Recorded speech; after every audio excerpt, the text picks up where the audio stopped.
Hello विद्यार्थी मित्रों, आप સૌનું આપણી આ યુટ્યુબ ચેનલ પર હાર્દિક સ્વાગત છે। આજના આપણા વિડીયોમાં આપણે ધોરણ 10 વિષય ગણિત પાઠ 3 દ્વિચલ સુરેખ સમીકરણ યુગ્મના સ્વાધ્યાય 3.2ના પ્રશ્ન 3ની ચર્ચા કરીશું। તે પહેલાં તમે જો સ્વાધ્યાય 3.1 અને 3.2ના આગળના વિડીયો ન જોયા હોય તો જરૂરથી જોઈ લેજો અને આપણી ચેનલને લાઇક શેર અને સબસ્ક્રાઈબ જરૂરથી કરી દેજો। તો ચાલો સ્વાધ્યાય 3.2ના પ્રશ્ન 3ની ચર્ચા કરીએ।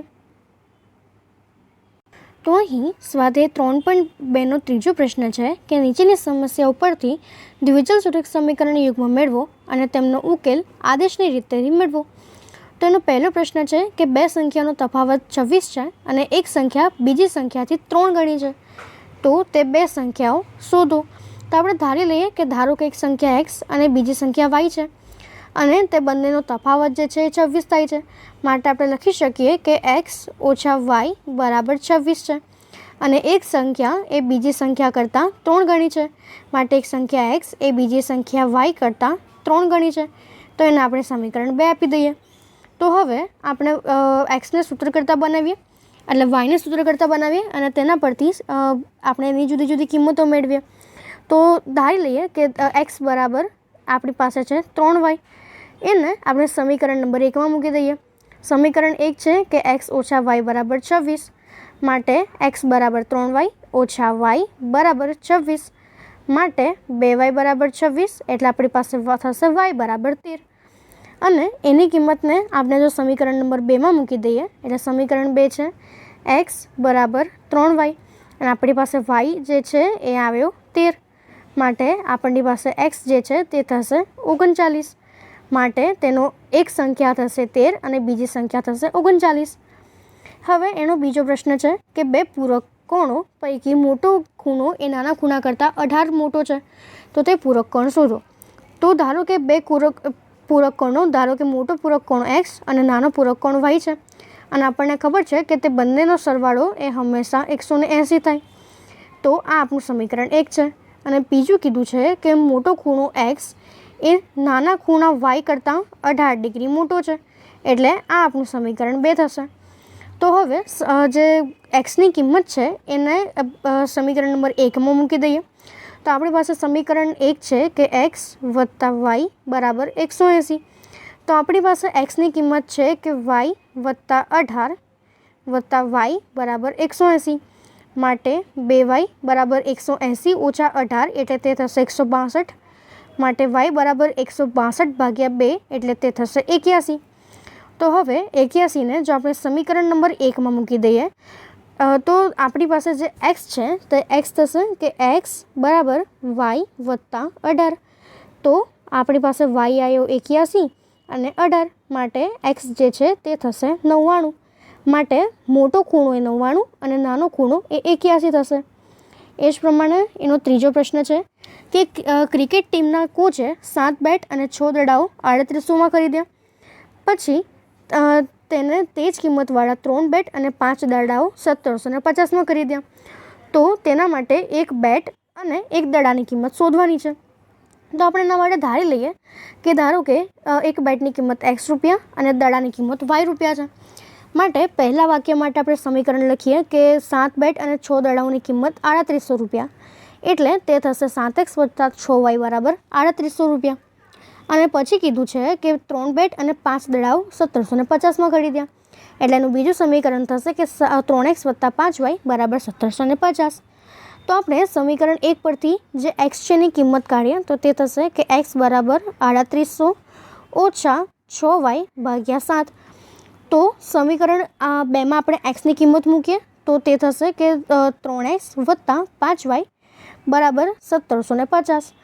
તો આપણે xની કિંમત મૂકીએ તો તે થશે 3 ગુણ્યા 3800 ઓછા 6y ભાગ્યા 7 વત્તા 5y બરાબર 1750।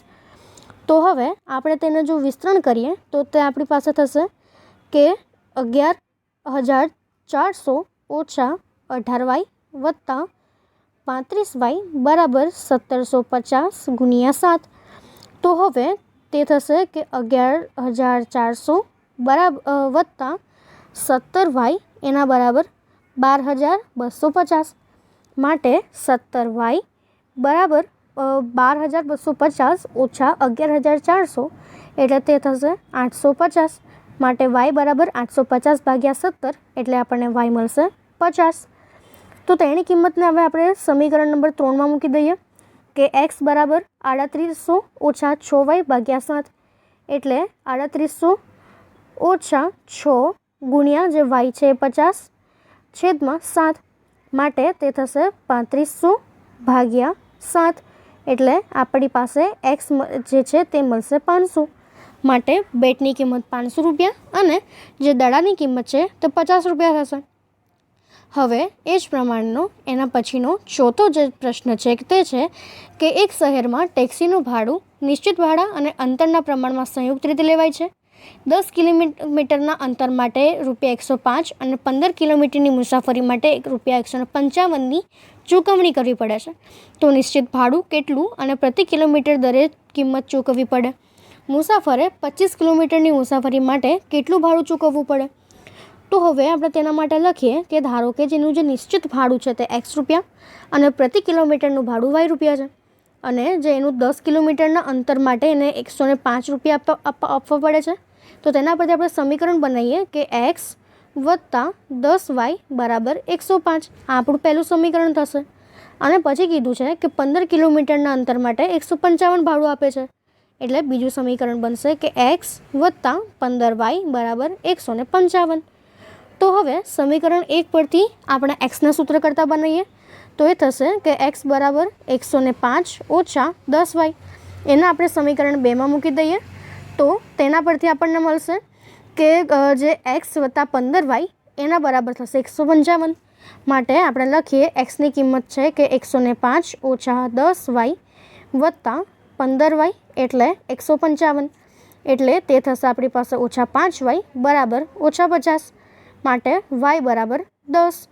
તો y બરાબર 10 ને જો આપણે સમીકરણ 3માં મૂકીએ તો સમીકરણ 3 છે કે x બરાબર 105 ઓછા 10y એટલે 105 ઓછા 100 એટલે x બરાબર 5 મળશે.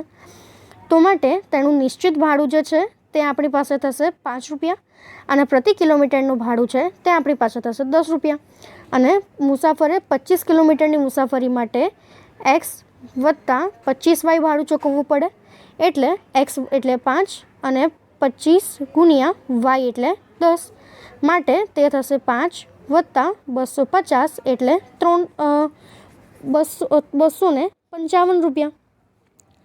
હવે એના પછીનો પ્રશ્ન છે કે એક અપૂર્ણાંકના અંશ અને છેદ બંનેમાં 2 ઉમેરતા તે 9ના ભાગ્યા 11 બને. તો ધારો કે તે એક અપૂર્ણાંકનો અંશ x અને છેદ છે એ y છે એટલે તે અપૂર્ણાંક xના છેદમાં y થાય અને તેના અંશ અને છેદમાં જો આપણે 2 ઉમેરીએ તો તે આપણી પાસે બને છે 9ના છેદમાં 11.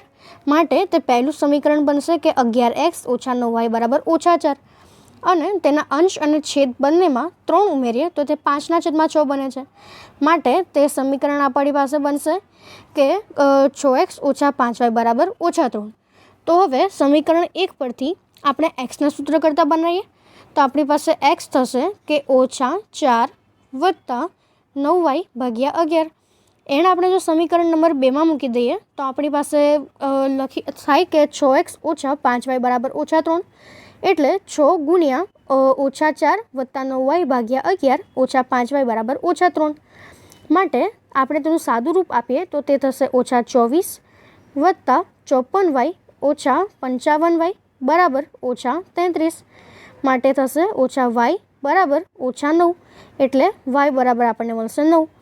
અને એ yની કિંમતને જો આપણે સમીકરણ નંબર 3માં મૂકીએ તો તેના પરથી આપણને xની કિંમત મળશે.